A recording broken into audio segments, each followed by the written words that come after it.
Kings and queens assembly சார்பாக உங்களை நான் வரவேற்கிறேன். நீங்கள் கோடா கோடியாய் பெருகுவீர்கள் என்று கர்த்தர் சொல்லுகிறார். ஏனென்றால் நான் சொன்னால் அது நடக்கும் இல்லையா? பைபிளில் நிறைய சான்றுகள் உள்ளன. ஆகவே தான் இஸ்ரவேல் ஜனங்களை பார்த்து மோசே மூலமாக ஆரோனிடத்தில் சொல்ல சொன்னார். என்ன சொல்ல சொன்னார்? உங்கள் மேலே ஆசீர்வாதம் வருவதாக, பிரகாசமான வாழ்க்கை, இவைகள் எல்லாவற்றையும் ஒரு ஊழியக்காரன் சொல்லும் பொழுது நான் உங்களை பார்த்து என்ன சொல்லுறேன்? வாக்கு பண்ணப்பட்டுள்ள எல்லா நன்மைகளையும் நீங்கள் சுதந்தரித்து கோடா கோடியாய் பெருகுவீர்களாக என்று சொல்லி இந்த செய்தியின் துவக்கத்திலே தேவன் உங்களை ஆசீர்வதிக்கிறார். ஹல்லேலூயா. தொடர்ந்து அருமையானவர்களே, சென்னையில் முகப்பேரில் நடைபெறுகிற இந்த ஆலய ஆராதனைக்கு உங்களை அழைக்கிறேன். Kings and queens assembly. ஏன் அந்த பெயர் தேவனை கொடுத்தார்? அருமையானவர்களே, இந்த உலகத்தை வாழ வைக்கக்கூடிய ஆற்றலை தேவன் நமக்கு தந்திருக்கிறார். நீங்கள் ராஜாக்களாக ராணிகளாக இருக்கிறீர்கள். You have to decree or you have to create laws. இந்த தேசத்தை ஆசீர்வதிக்க சட்டங்களை இயக்குகிற அந்த இடத்துக்கு பேர் அசெம்பிளி இல்லையா? சட்டசபை. இந்த உலகத்தை ஆசீர்வதிக்க அல்லது இந்த உலகத்தில் உள்ள ஜனங்களுடைய பிரச்சனைகளை தீர்த்து வைக்கவும், இந்த வையகத்தை வாழ வைக்கவும் நம்மை தேவன் நியமித்து வைத்திருக்கிறார், ராஜாக்களாக ராணிகளாக. கிங்ஸ் அண்ட் குயின்ஸ் அசெம்பிளி ஒவ்வொரு ஞாயிற்றுக்கிழமையும் காலை 10 முதல் 12 மணி வரை நடைபெறுகின்றன. நீங்கள் வாருங்கள். ஒருவேளை தூரம் இருக்கிறீங்கன்னா, ஒரு 30-40 கிலோமீட்டர் தூரத்தில் இருக்கீங்கன்னா ஒரு 3 மாதங்கள் வாருங்க. அவ்வளோதான். 12 ஞாயிற்றுக்கிழமை வாருங்கள். உங்கள் பிரச்சனைகளை தேடியும் காணாதிருப்பீர்கள். ஹல்லேலூயா. நீங்கள் ஒருவேளை வெளியூரில் இருக்கிறீங்கன்னா உங்களுடைய நண்பர்களை அனுப்புங்கள், உறவினர்களை அனுப்புங்கள். சாதாரண வாழ்க்கையை உங்களால் வாழ முடியாது. ஏனென்றால் உங்களுடைய வாழ்க்கையை உருமாற்றுகிற உன்னதமான சத்தியங்களை கற்றுக் கொடுக்கிறோம். அந்த அறிவு, சத்தியத்தை அறிகிற அறிவு உங்களையும் வாழ வைக்கும். தேவனுடைய அநாதி தீர்மானத்தின்படி உங்கள் மூலமாக உலகத்தையும் ஆசீர்வதிக்கிற அந்த பவர்ஃபுல் மெசேஜ் தேவன் கொடுத்து கொண்டு இருக்கிறார். தேவனுடைய ராஜ்யம் பேச்சில் இல்லை, பலத்தில் இருக்குது, அற்புதங்களிலே இருக்கிறது, அதிசயங்களிலே இருக்கிறது, ஆளுகையிலே இருக்கிறது. கர்த்தருக்கே மகிமை உண்டாவதாக. தொடர்ந்து நாம் 100 அதிசய ஆற்றல்களை தியானித்து கொண்டிருக்கிறோம். தேவன் கிருபையாக அவருடைய கிருபையினாலே 44வது சத்தியத்தை இன்றைக்கு தேவனும் ஆவியானவர் உனக்கு கற்றுத்தரப்போகிறார். விசுவாசத்தின் அதிசய ஆற்றல், மார்வலஸ் பவர் ஆஃப் ஃபெய்த். அருமையானவர்களே, வேதத்தில் நீங்கள் பார்த்தீங்கன்னா நமக்கெல்லாம் ஒரு பேர் இல்லை, அப்போஸ்தலர் நடபடியில் கொடுக்கப்பட்டது. விசுவாசிகள் இல்லையா? Believers. Who is a believer? The one who is able to believe the unbelievable. இந்த வேதத்தில் நூற்றுக்கணக்கான நன்மைகளை தேவன் வாக்கு பண்ணி இருக்கிறார். ஆனால் நம்முடைய சூழ்நிலையை பார்த்தா எதுவுமே ஏற்றபடி இல்லை, அஸ்திபாரமே இல்லை இல்லையா? வாக்கு பண்ணி இருக்குது. அதை விசுவாசிப்பது தான். நம்ப முடியாத ஆசீர்வாதங்களை நம்புவது தான் விசுவாசம். இதுக்கு தர தேவனே ஒருத்தர் தேவைங்க. நீ ஏற்கனவே லட்சாதிபதியாக இருக்கிறத வச்சுக்கிடுவேன். உன்னை கோடீஸ்வரன் ஆக்குவதற்கு தேவன் என்று ஒருவர் தேவையில்லை. நீ அன்றாடம் காட்சியாக இருக்கிற, ஒரு நாள் வேலைக்கு போகலன்னா நீயும் உன் பிள்ளைகளும் பட்டினியாக இருக்கீங்க. உன்னை குபேரன் ஆக்கத்தான் தேவன் என்று ஒருவர் தேவை. இன்றைக்கி உன் சர்ச்சில் 10 ஆத்மா இருக்காங்க. நீ பிரயாசப்பட்டு உபவாசம் பண்ணி தலைகளை நின்று ஒரு 5 வருஷத்தில் 100 ஆத்மா கொண்டு வருவதற்கு தேவன் என்று ஒருவர் தேவையில்லையே. இன்றைக்கி 5 பேர் இருக்கிறாங்க. ஒரே வருஷத்தில் 500 பேர் ஆக்குவதற்கு தான் தேவன் என்று ஒருவர் தேவை. Don't live an natural life. இயற்கையான ஒரு வாழ்க்கை வாழாதீர்கள் அருமையானவர்களே. சீஷர்களைப் போல சூப்பர் நேச்சுரல் லைஃப் வாழுங்க. இதுக்கு தேவையானதே தேவனுடைய ஆவியானவர் இன்றைக்கு கற்றுத்தர போகிறார். அதற்கு தேவை என்ன? ஒன்லி ஒன் திங், விசுவாசமே. சரிங்களா? அப்போது இன்றைக்கி செய்தியுடைய தலைப்பு என்ன? அந்த விசுவாசத்தின் அதிசயிக்கத்தக்க ஆற்றல், பிரமிக்க வைக்கிற பவர் அதில் இருக்குங்க. விசுவாசத்தில் இருக்கிற பவர் எதிலையுமே கிடையாதுங்க. ஹல்லேலூயா. கர்த்தர் நல்லவர், அவர் கிருபை என்றும் உள்ளது. இப்போ இதில் இந்த ஃபெய்த் எப்படி வரும்? நீங்கள் உபவாசம் பண்ணினால் வராது, உங்களுடைய கீழ்ப்படிதலினாலே வராது, உங்களுடைய பரிசுத்தத்தினாலே வராது, உங்களுடைய பக்தியினாலே வராது. வாசிப்போமா? விசுவாசத்தை ஜெனரேட் பண்ணுவது எது? பவுல் அழகாக சொல்லுகிறார் பாருங்கள். அங்கே ரோமருக்கு எழுதின நிருபம் 10வது அதிகாரம் 17வது வசனம். The book of Romans chapter 10 verse 17. விசுவாசம் கேள்வியினாலே வரும், கேள்வி தேவனுடைய வசனத்தினாலே வரும். முக்கியமான ட்ரூத் பாருங்க. நீங்கள் விசுவாசத்தை பெற்றுக்கொள்வதற்கு உங்களுடைய முயற்சியினால் வராது, கேள்வியினாலே வரும். திரும்ப வாசிக்கிறேன். ஆதலால் அருமையானவர்களே, விசுவாசம் கேள்வியினாலே வரும், கேள்வி தேவனுடைய வசனத்தினாலே வரும். விசுவாசத்தை தரும் வல்லமை அந்த அந்த தேவனுடைய வார்த்தையில் இருக்கு. சரிங்களா? ஆனால் என்ன ஒரு பரிதாபம்னா, விசுவாசத்தை தருவதும் பிரசங்கம்தான், அவிசுவாசத்தை தருவதும் பிரசங்கமாயிற்று. உங்கள் வாழ்க்கையில் அருமையானவர்களே, நீங்கள் படுகிற பாடுகளுக்கு 2 காரணங்கள் இல்லை, ஒரே ஒரு காரணம் தான். என்ன காரணம்? உன்னால் விசுவாசிக்க முடியல. ஏன்னா நீ ப்ராக்டிக்கலாக திங்க் பண்ணுற. ஐயா, நான் பள்ளிக்கூடத்துக்கே போகலையா, நான் எப்படி குபேரன் ஆக முடியும்? தட் இஸ் ஹியூமன் மைண்ட் இல்லையா? நான் அழகா இல்லையா, தேவன் என்னை எப்படி பயன்படுத்துவார்? அது ஹியூமன் மைண்டு, மனித அறிவு. அருமையானவர்களே, எனக்கு நிறைய கடன் இருக்குயா, நான் எப்படி கடன் கொடுக்கிறவனாக மாற முடியும்? அது மனித சிந்தை. பவுல் என்ன சொல்றாரு? எங்களுக்கோ கிறிஸ்துவின் சிந்தை உண்டாயிருக்கிறது. சரிப்பா, ஆனாலும் நீ என்ன செய்வா? என்னை பலப்படுத்துகிற கிறிஸ்துவனாலே எல்லாவற்றையும் செய்வப்பா. நான் சாதாரண ஆள் கிடையாது, எனக்குள்ள ஒருத்தர் இருக்கிறாரு, அவர் என்னை பலப்படுத்தி கொண்டே இருப்பார்ப்பா. எருசலேம் துவைக்கு இல்லிரிக்க வரைக்கும் சபை நாட்டுவேன். அவன் பலத்திலே அவன் செய்தான், அல்லது அவன் ஞானத்தில் செய்தானா? நீ ஓன் ஞானத்தையும் ஓன் பலத்தையும் நம்புறா. அதைத்தான் உனக்கு தேவனுடைய சரீரமாகிய சபை என்று சொல்லப்படுகிற அசம்பிளி அதைத்தான் சொல்லித்தருது. எந்த அளவுக்கு நீ பரிசுத்தமாக இருக்கிறாயோ, எந்த அளவுக்கு உபவாசிக்கிறாயோ, அந்த அளவுக்கு தான் தேவன் உன்னை ஆசீர்வதிக்க முடியும் என்பது போய். எந்த அளவுக்கு உன்னால் விசுவாசிக்க முடியுமோ அந்த அளவுக்கு தேவன் உன்னை ஆசீர்வதிக்க முடியும் என்பது தான் மெய்ய நிஜம். கர்த்தர் இந்த நாளில் உங்களுக்கு கிருபை செய்வாராக. ஹல்லேலூயா. இப்போது உங்களுக்கு ஒரு கேள்வி இருக்கும். ஐயா, கேள்வினால விசுவாசமும் வரும் அவிசுவாசமும் வரும்னு சொல்கிறீங்க. இப்போது நாங்கள் அது எப்படி கண்டுபிடிக்கிறது? ரொம்ப சிம்பிளுங்க. இப்படியே நான் சொல்லித்தரேனே. நீங்கள் ஒரு சில ஆண்டுகள், 5 ஆண்டுகளோ 10 ஆண்டுகளோ ஒரு குறிப்பிட்ட நபருடைய செய்திகளை அதிகமாக கேட்குறீங்க. அது உங்கள் பாஸ்டர் செய்தியாக இருக்கலாம், அல்லது ஒரு இவாஞ்சலிஸ்ட் செய்தியாக இருக்கலாம். நீங்கள் தேவ நன்மைகளை பெற்றுக்கொள்ளவில்லை என்றால் அது அவிசுவாசத்தை கட்டவிழ்த்து விடுகிற செய்தி. அதுதான் உங்கள் பிரச்சனைக்கு காரணம். இந்த செய்திகளை கேட்குறீங்க, ரொம்ப சிம்பிளாக சொல்லித்தரேனே. ஒரு செய்தியை கேட்குறீங்கங்க, டிவிலையோ அல்லது ஏதோ ஒரு வழியில் ஒரு செய்தியை கேட்குறீங்க, ஒரு அரை மணி நேரம் செய்தியை கேட்குறீங்க. அதன் முடிவில் உங்கள் விசுவாசம் கொஞ்சமாவது வளர்ந்துருக்கான்னு பாருங்கள். அந்த வஞ்சகன், பொய்க்கு பிதாவானவன் அங்கே தான் கை வைக்கிறான். பாஸ்டருக்கு எல்லாம் கொடுத்துருவான், சரிங்களா?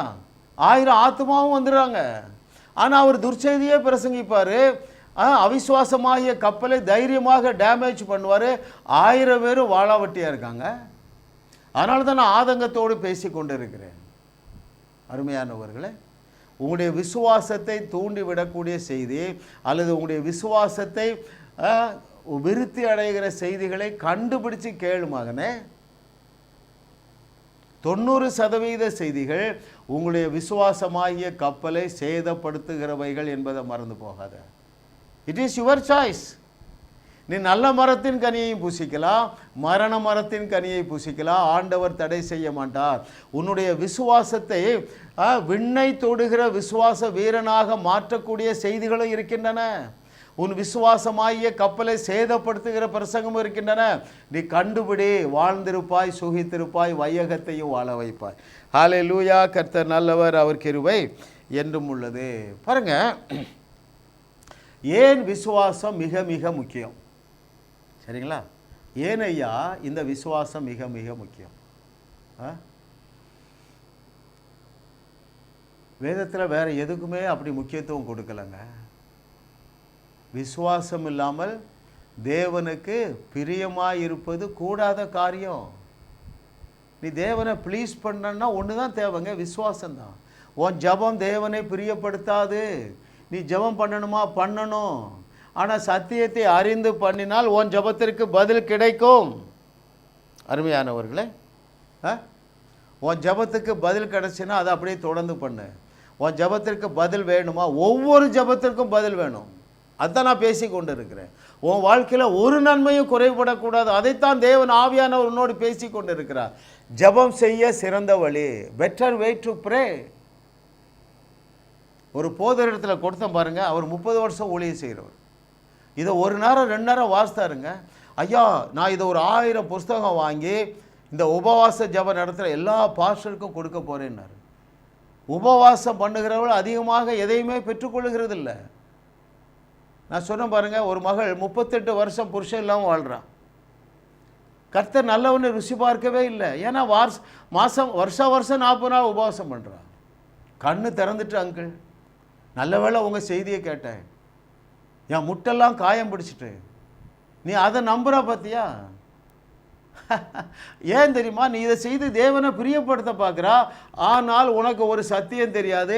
நீ தேவனுடைய மகளாக, தேவனால் தெரிந்து கொள்ளப்பட்டவளாக பட்டவனாக இருக்கிறாயா? It is more than enough.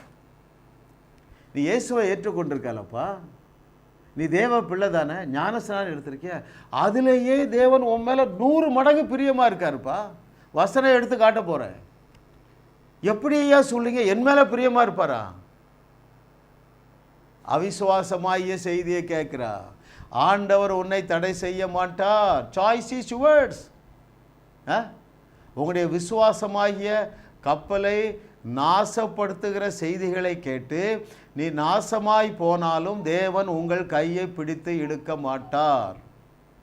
இதை விட கடினமான வார்த்தைகளை வேதம் பயன்படுத்து. அதனால தான் நான் இதெல்லாம் பயன்படுத்துகிறேன். இன்னும் உங்களுக்கு கஷ்டப்பட திராணி இல்லையேங்க, இன்னும் இழக்கிறதுக்கு உங்களுக்கு மானம் இல்லையே, எல்லாத்தையும் இழந்துலாம் நிற்கிறீங்க. ஏன்னா விசுவாசமாகிய கப்பலை நாசப்படுத்துகிற பிரசங்கம் 90% இருக்கு. நீ அதையே கேட்குறான். ஆண்டவர் விட்டுருவார், போ. அருமையானவர்களே, தாவீது ஏன் சக்ஸஸ்ஃபுல்லாக இருந்தான் தெரியுமா? ஒரு சத்தியத்தை அறிந்திருந்தான். என்னுடைய தகுதியெல்லாம் என்னால் வரலங்க.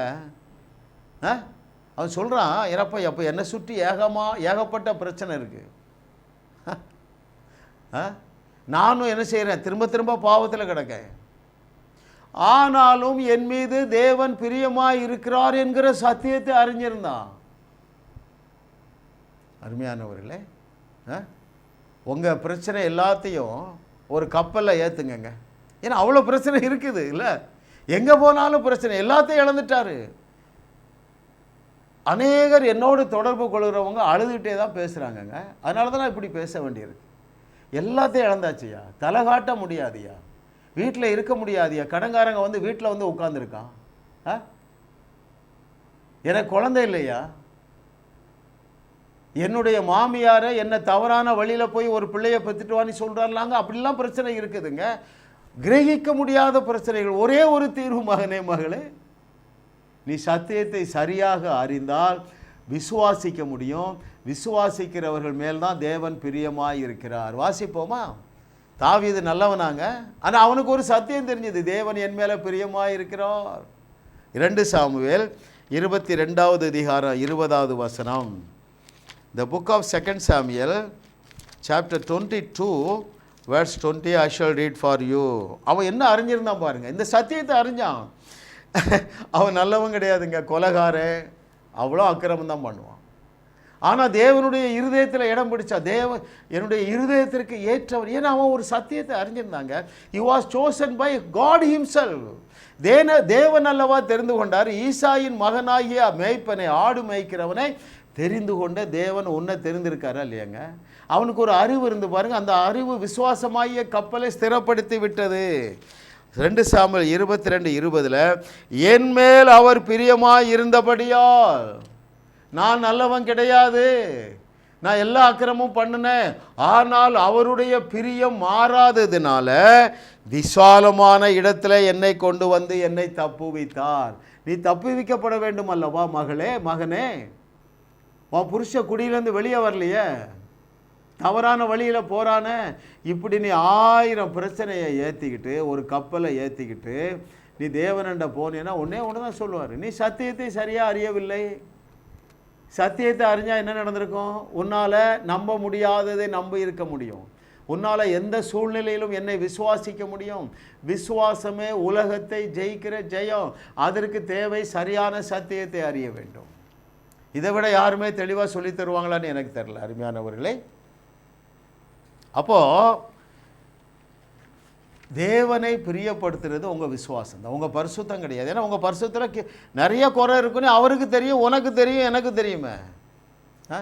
நான் பர்ஃபெக்டாக நியாயப்பிரமாணத்தை கை கொள்கிறேன், நான் பரிசுத்தமாக இருக்கிறேன் என்று சொன்னீங்கன்னா தயவு செய்து இந்த நம்பரில் என்னை கூப்பிடுங்க.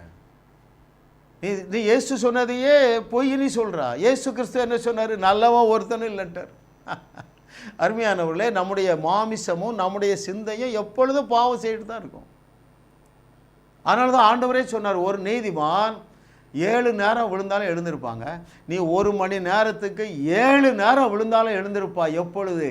நீ சத்தியத்தை சரியாக அறிந்து கொண்டால். முதலாவது தெரிஞ்சுக்க, தேவன் உண்மையில் பிரியமாக இருக்கிறார். அதனால தான் பவுல் சொல்கிறார், விசுவாசம் இல்லாமல் தேவனிடத்தில் பிரியமாக இருப்பது கூடாத காரியம். அப்போது ஏன் விசுவாசம் முக்கியம்? முதலாவது அதுதான் தேவனை பிரியப்படுத்தும். இரண்டாவது, விசுவாசம் இல்லாமல் ஒன்றையும் நீங்கள் பெற்றுக்கொள்ள முடியாதுங்க. நீங்கள் பெற்றுக்கொள்ளாமல் இருப்பதற்கு உங்கள் பாவங்கள் தடையல்ல. நீங்கள் பெற்றுக்கொள்ளாமல் இருப்பதற்கு உங்கள் ஜெபக்குறைவு தடையில்லை.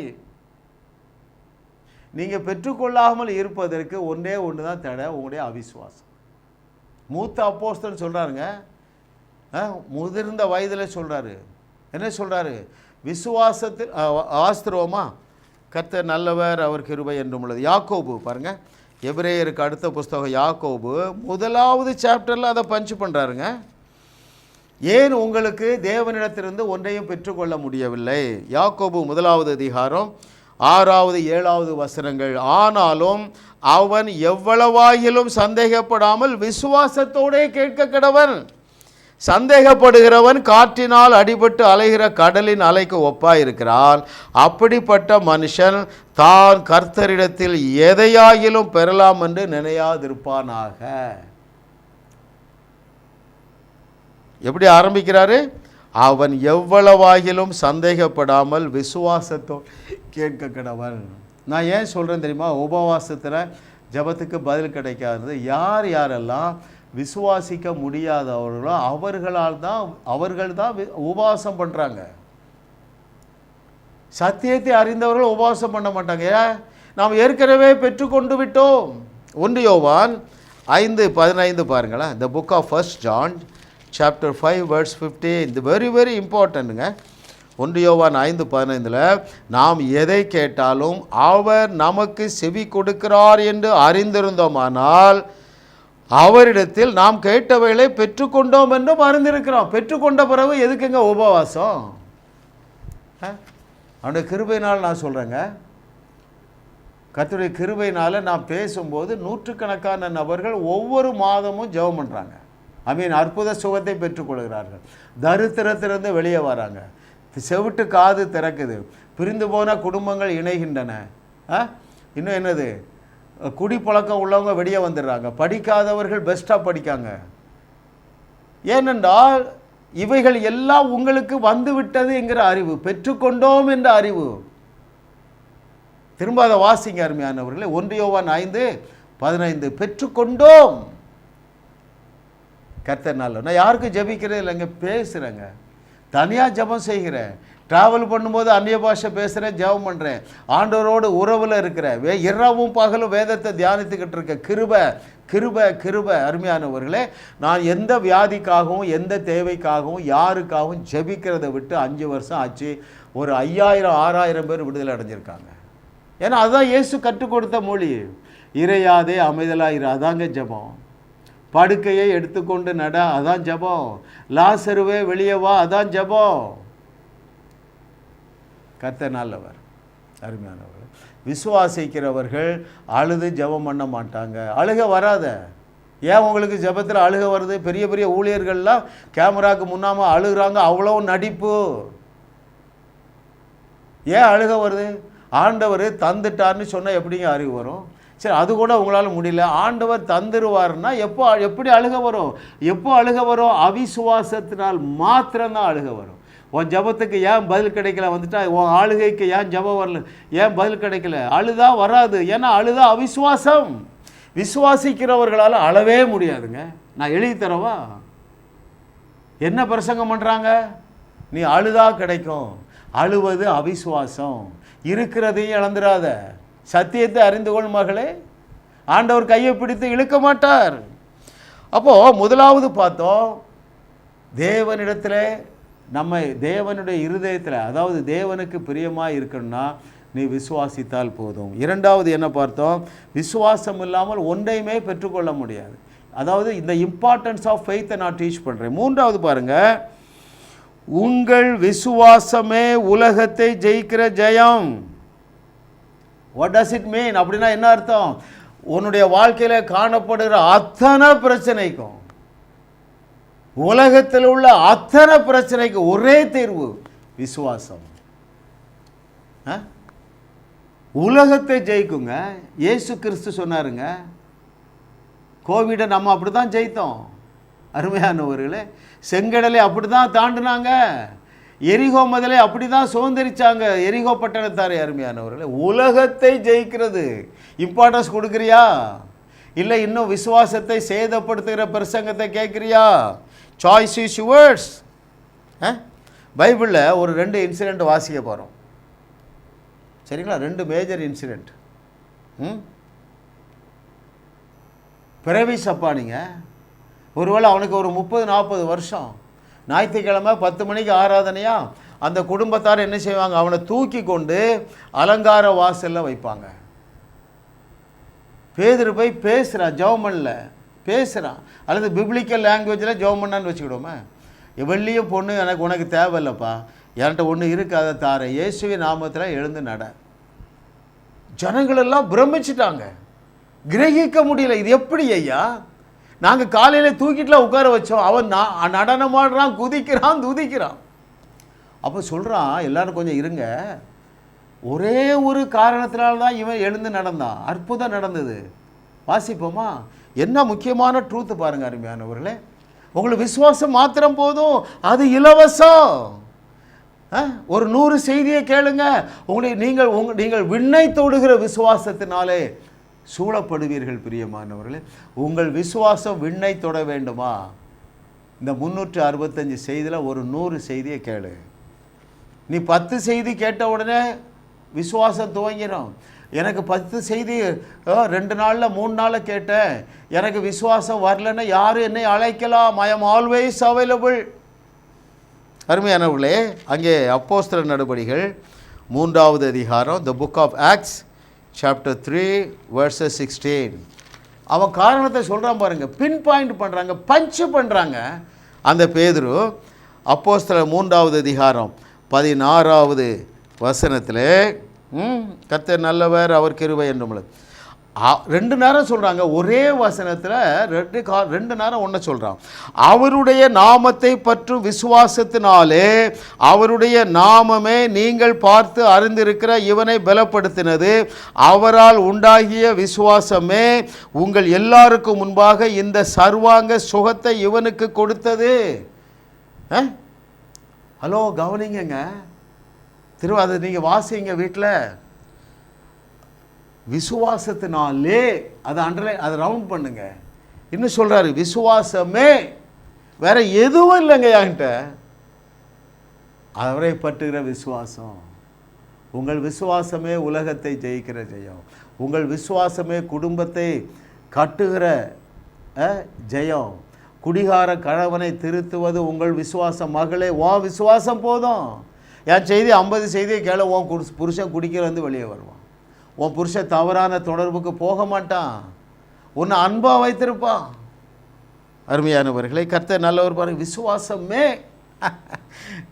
இன்னொரு காரியம் சொல்லுவோமா, உங்களை நீதிமான ஆக்கினது அந்த விசுவாசம்தான். ரொம்ப முக்கியம்.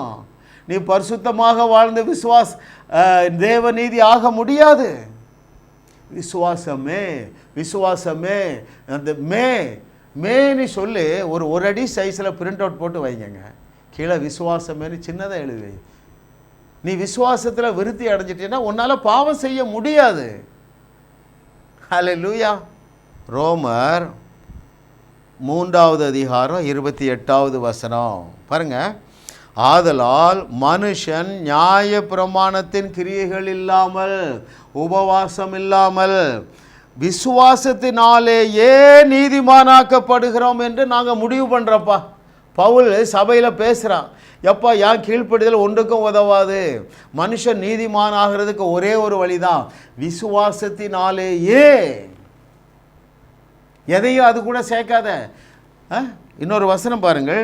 4வது அதிகாரம் 5வது வசனத்தில், ஒருவன் கிரியை செய்யாமல் பாவியை நீதிமானாக்கிறவிடத்தில் விசுவாசம் வைக்கிறவனாக இருந்தால் அவனுடைய விசுவாசமே அவனுக்கு நீதியாக எண்ணப்படுகிறது. மே விசுவாசமே. அதோட எதையும் சேர்க்காத. அது எல்லாம் பை ப்ராடக்டாக வந்துடும். ஜெபம் தன்னால் வந்துடும். ஆண்டவரோடு உள்ள அன்பு தன்னால் வந்துடும். ஏன்னா உன்னை பயங்கரமாக ஆசீர்வதிப்பார், பயங்கரமாக பயன்படுத்துவார். அவர் மேலே உள்ள அன்பை பார்த்து நீ அனுதினமும் ஆச்சரியப்பட்டு போவாய். மகனே, மகளே, உன்னோடு தெளிவாக பேசி கொண்டு இருக்கிறார். நீ விசுவாசத்திற்கு வேதம் முதலிடம் கொடுத்துருக்கிறதுனால நீ விசுவாசத்திற்கு முதலிடம் கொடு. 2 காரியங்கள் தாங்க வேத புஸ்தகம். 2 காரியங்கள் தான் நம்முடைய தேவன். 2 காரியங்கள் தான் சிலுவை. என்னதெல்லாம்? தேவன் மேல் உள்ள அன்பு, 2வது விசுவாசம். இந்த 2 போதுங்க. இவைகளெல்லாம் எப்பொழுது வரும்? சத்தியத்தை சரியாக அறிந்தால் தானாகவே நீ விண்ணை தொடுகிற அளவுக்கு உயர்ந்து விடுவாய் விசுவாசத்தில். ஹல்லேலூயா. கர்த்தர் நல்லவர், அவர் கிருபை என்றும் உள்ளது. ஹல்லேலூயா. இந்த இயற்கைக்கு அப்பாற்பட்ட வல்லமையை பவுல் அறிந்திருந்தான் பாருங்களேன். இந்த not only to perform miracles. அருமையானவர்களே, அற்புதங்கள் செய்து ஒரு ஆச்சரியமான செழிப்பான வாழ்க்கை வாழுகிறதுக்கு மாத்திரமல்ல, உங்களை குவாலிஃபை பண்ணினதும் அந்த விசுவாசம்தான். நான் நிறைய பெரிய கூட்டங்கள்லாம் கேட்டிருக்கேன். யாரெல்லாம் உபவாசம் பண்ணி தேவனுடைய பிள்ளை ஆனீங்கன்னா ஒருத்தர் கை வைத்த மாட்டாங்க. எங்கேயோ அலைஞ்சிட்டு இருந்தோம், தேவனுடைய வசனத்தை யாரோ சுவிசேஷத்தை பிரசங்கித்தாங்க, நம்ம ரட்சிக்கப்பட்டோம். பாருங்களேன் அருமையானவர்களே, பவுல் சொல்கிறார் பாருங்க. பவுலை அந்த வார்த்தையை தவறாக பிரசங்கிக்கிறாங்க. எதை? உங்களுக்கு உபத்திரவங்கள் உண்டு. இயேசு தான் சொன்னாருங்க. என்ன உபத்திரவம் சொன்னார்? சுவிசேஷத்தினால் வரக்கூடிய உபத்திரவம். இன்னும் அவர் என்ன சொன்னார்? ஓநாய்களுக்குள்ளே ஆடுகளை அனுப்புறது போல் அனுப்புகிறேன். எப்போ? உலகமெங்கும் சுவிசேஷ விரோதிகள் இருக்கிறாங்க. நீங்கள் போகும்போது அவன் உன்னை தொல்லை பண்ணுவான், அடிக்க வருவான். அடிக்க வந்தால் கையை அங்கேயே ஸ்டாப் பண்ணு, இல்லை கண்ணை குருடாக்கு. அப்போ அந்த உபத்திரம் உனக்கு கிடையாது. இல்லை, பவுல் எப்படிங்க ஊழியம் செய்தான்? பவுல் எப்படி பிடிபட்டான்? சீசர்களுக்கு உபத்திரவம் கொடுக்க போகிறான். ஒரு ஷாக் ட்ரீட்மெண்ட் கொடுத்தாரு. சில காலம் கண்ணை குருடாக்குனார். இதை பவுல் அப்ளை பண்ணுறான். எங்கே? எலிமா சுவிசேஷக்கு விரோதமாக வரான். உன் கண் சில காலம் குருடானா, அவனுடைய எஜமான் விசுவாசித்தான் இருக்குங்க. நூற்றுக்கணக்கான பேர்கள் நர்ச்சிக்கப்படுவாங்க. இந்த ஆற்றல் உனக்குள்ளே இருக்கிறது. அருமையானவர்களே, உங்களுடைய தகுதியை பார்க்காதீர்கள். இயேசுவையே உங்களுக்கு தகுதியாக்கிட்டார். உங்களுடைய தகப்பனாகிய தேவன் உங்களை எப்படி தகுதியாக்கினாரு?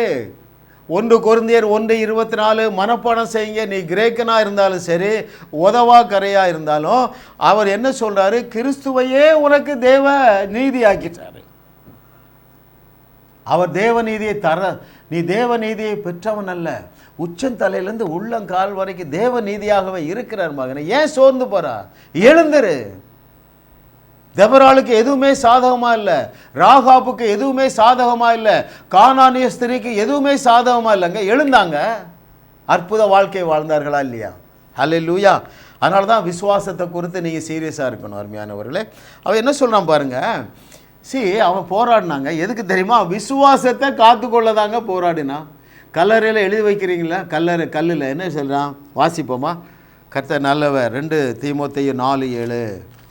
Thank you Lord for your goodness. The book of 2 Timothy chapter 4 verse 7.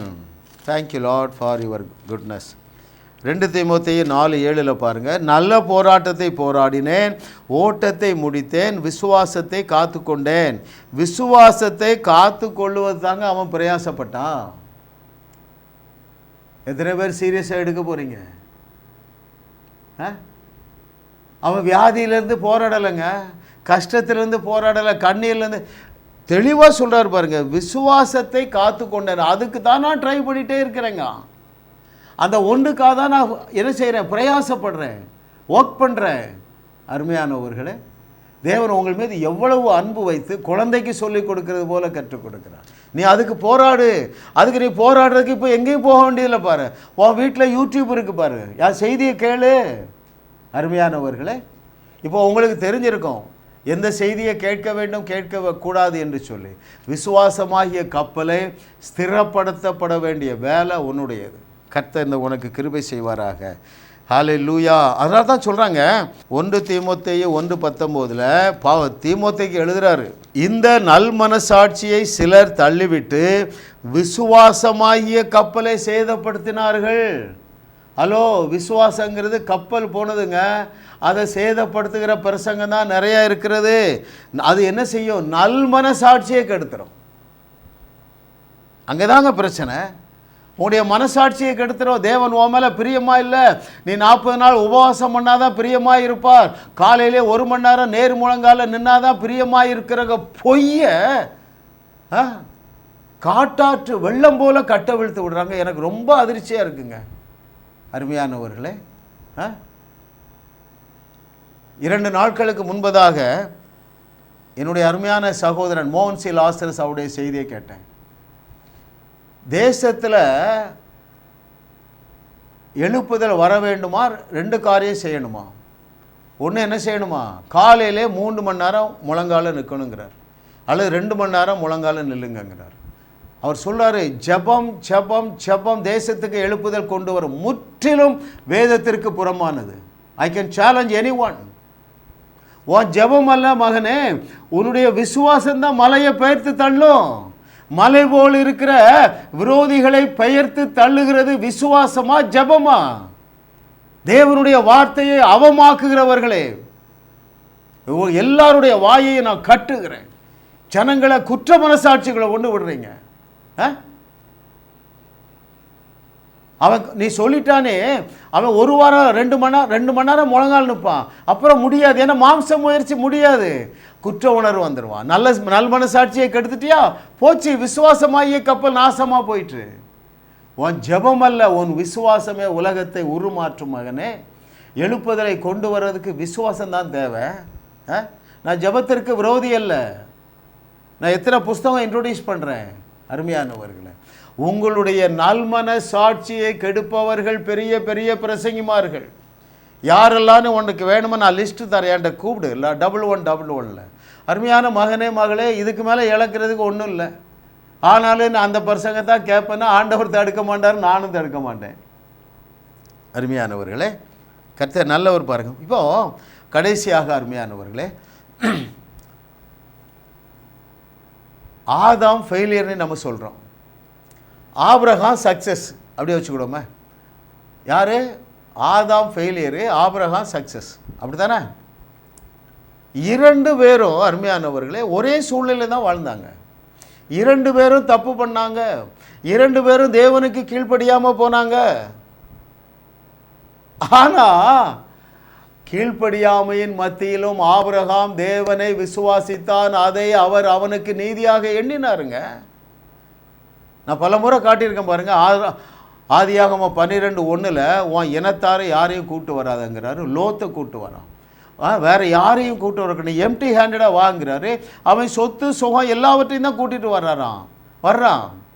அங்கே போனால் மனைவிக்கு துரோகம் பண்ணுகிறான், வேலைக்காரிட்ட தப்பு பண்ணுறான். ஆனால் அவன் விசுவாசமாகிய கப்பலை பாதுகாத்து கொண்டான். That is the message. உன்னுடைய கீழ்ப்படியாமையின் மத்தியிலும் உன்னுடைய மனசாட்சியை காத்து கொண்டா நீ விசுவாசமாகிய கப்பலை சேதப்படுத்த மாட்டாய். இது பாருங்க, ஆதாமுக்கு இல்லை, எது இல்லை, விசுவாசம் இல்லை.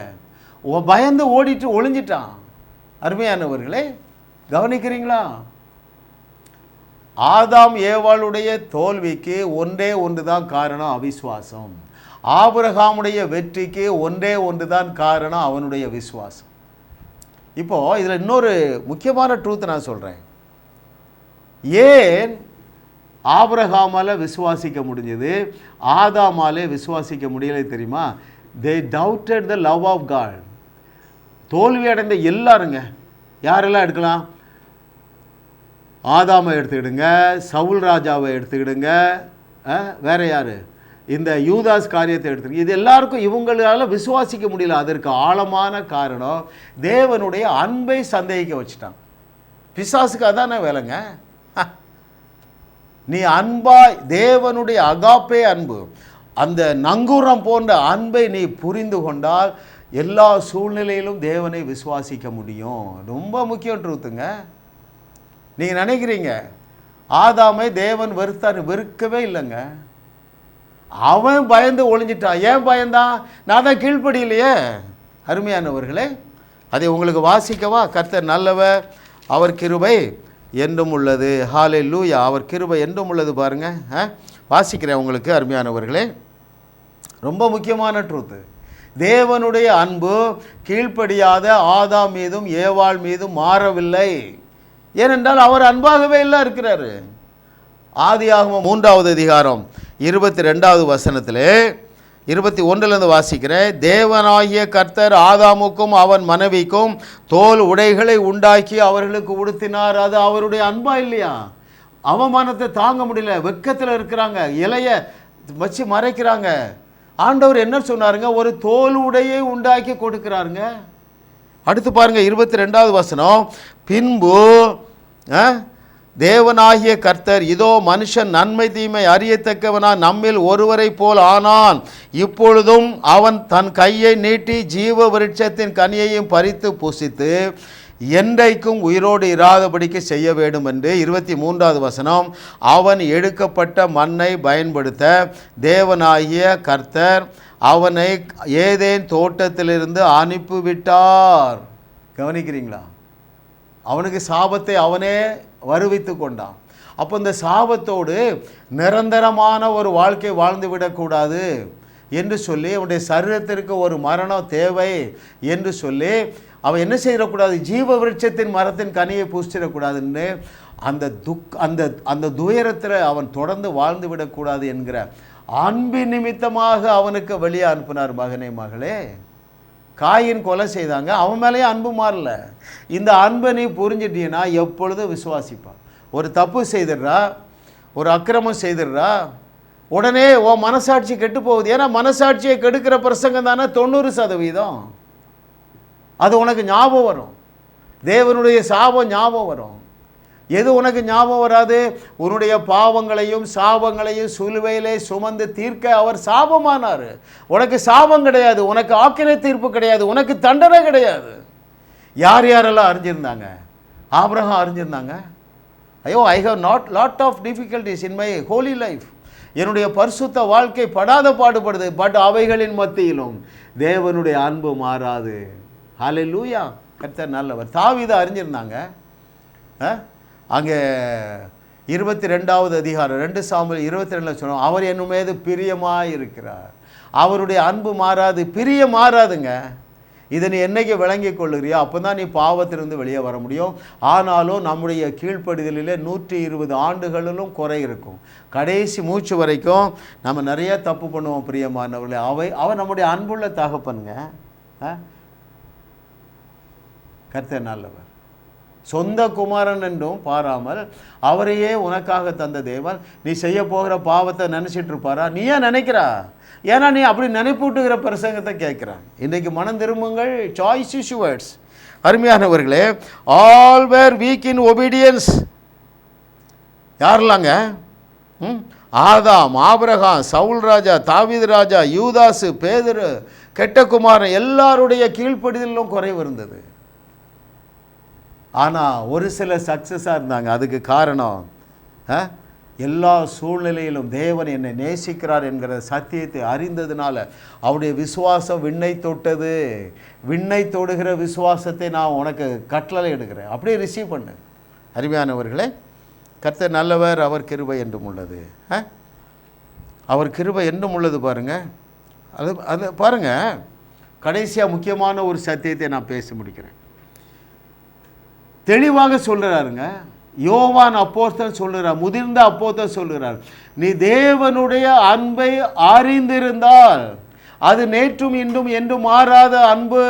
மலைகள் விலகினாலும் பர்வதங்கள் நிலை பெயர்ந்தாலும் நீ கொலையை செய்தாலும் அந்த அன்பு மாறாது என்கிற சத்தியத்தை நீ அறிந்திருந்தால் விசுவாசிக்க முடியும். வாசிப்போமா? முக்கியமான வசனம் பாருங்கள். முக்கியமான வசனங்களை தேவன் முக்கியமான நேரத்தில் நமக்கு தருகிறாரு. ஏனென்றால் அவர் கிருபை என்றும் உள்ளது.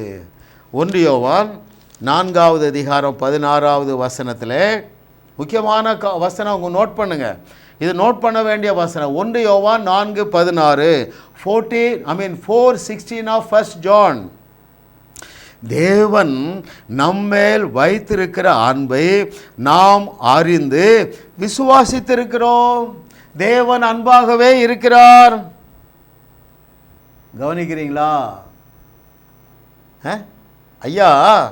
யாரெல்லாம் விசுவாசிக்க முடியும்? தேவனுடைய அகாப்பே அன்பை அறிந்திருந்தால் தான் விசுவாசிக்க முடியும். அந்த அன்பு என்ன சொல்லுது? எப்பா உன் பாவத்தை பார்க்கிறதே இல்லைப்பா, உன் அக்கிரமத்தை என் கண்ணிலே படலைப்பா. ஆமாங்க, அந்த எபேசியர் 1:13 பார்க்குறோம் இல்லையா? தேவன் உங்களுடைய ஆவி மனிதனை பரிசுத்தப்படுத்தி நீதிமான் ஆக்கி பரிபூர்ணப்படுத்தி தன்னுடைய ஆவியினாலே சீல் பண்ணிட்டார். அந்த ஆவியான தேவன் உன்னுடைய ஆவி மனிதனை மாத்திரம்தான் பார்க்குறாருப்பா. இதை புரிந்துட்டாதான் உன்னை இதை ஏற்றுக்கொள்ள முடியும். நான் என்ன அக்கிரமம் பண்ணாலும் தேவ அன்பு மாறாது. அந்த அன்பை நீ அறிந்து கொண்டால் தான் உன்னால் விசுவாசிக்க முடியும். அதுக்கு தானங்க அந்த கெட்ட குமாரன் கதை என்று சொல்லுகிற நல்ல தகப்பன் கதையை சொன்னான். அவன் எல்லா அக்கிரமம் பண்ணான், அப்பா பேரை கெடுத்தான், ஆஸ்தி அழிச்சா, உபச்சாரம் பண்ணான். ஆனால் அப்பா அன்பு மாறவில்லை.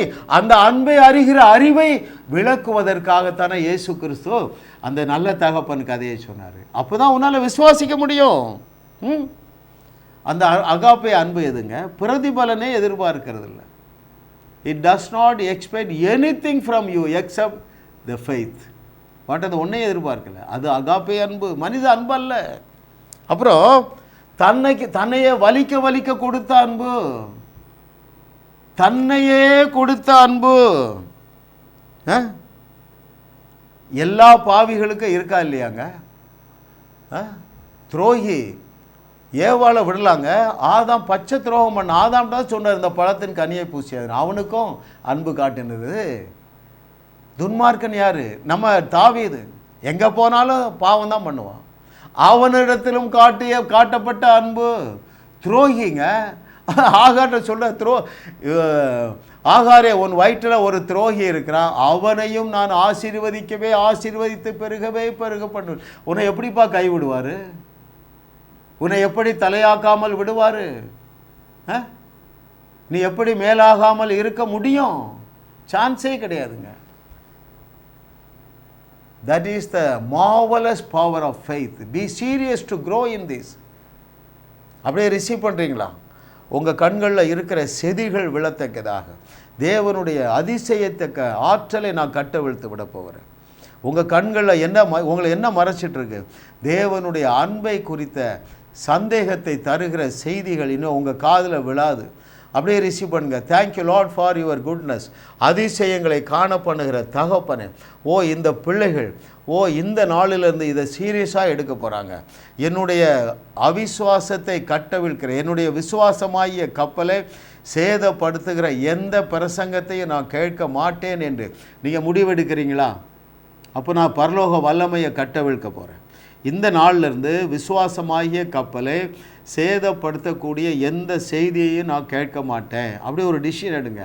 நீங்கள் அதிலே நிலைத்திருக்கும்படியாக அன்பின் ஆண்டவரே, இந்த பிள்ளைகள் எடுத்திருக்கிற இந்த தீர்மானத்தில் விசுவாசமாகிய கப்பலை நான் சேதப்படுத்துகிற பிரசங்கத்தை கேட்க மாட்டேன் என்று யார் யாரெல்லாம் தீர்மானம் பண்ணியிருக்கிறார்களோ அவர்களுக்கு ஒரு உன்னத வல்லமை இறங்குவதாக. விண்ணை தொடுகிற விசுவாசத்தை நான் கட்டவிழ்க்கிறேன். நாங்கள் கட்டவிழ்க்கிற விசுவாசத்தை பரலோகம் கட்டவிழ்க்கிறது. இந்த நாளிலிருந்து நம்ப முடியாததை நம்பக்கூடிய அந்த அதிசயமான ஆற்றல், நம்புவதற்கு ஏதுவில்லாதிருந்தோம். அந்த ஆபிரகாம் தேவனை விசுவாசித்தார். அப்படிப்பட்ட உங்களுடைய அறிவு கெட்டாத ஒரு விசுவாசத்தை நான் கட்டவிழ்க்கிறேன். அப்படியே ரிசீவ் பண்ணுங்க. ஆபிரகாமோடு இணைந்து கொள்ளுங்கள். விசுவாசிகளின் தகப்பனாகிய ஆபிரகாமுடைய விசுவாசம் உங்களுக்குள்ளே வந்து விட்டது என்று கர்த்தர் சொல்லுகிறார். இயேசுவின் நாமத்தில் பிதாவே, ஆமென், ஆமென், ஆமென். அருமையானவர்களே, இந்த செய்தி மூலமாக நீங்கள் ஆசீர்வதிக்கப்பட்டிருந்தால் இது நல்ல நிலம். இந்த நிலத்தில் நீங்கள் உங்களுடைய தசம பாகங்களையும் காணிக்கையையும் விதையுங்கள். அது 1000 மடங்கு பெருகி உங்களுக்கு வரும். ஏனென்றால் நான் விசுவாசிக்கிறேன். கர்த்தர் நல்லவர். பாருங்கள், இந்த ஊழியத்தில் ஜாஸ் மினிஸ்ட்ரீஸில் யார் யாரெல்லாம் ஆண்டவரே விதைக்கிறார்களோ அந்த விதையானது அற்புதமாக 1000 மடங்கு பெருகி இவர்களையே வந்தடைவதாக. ஆமென்.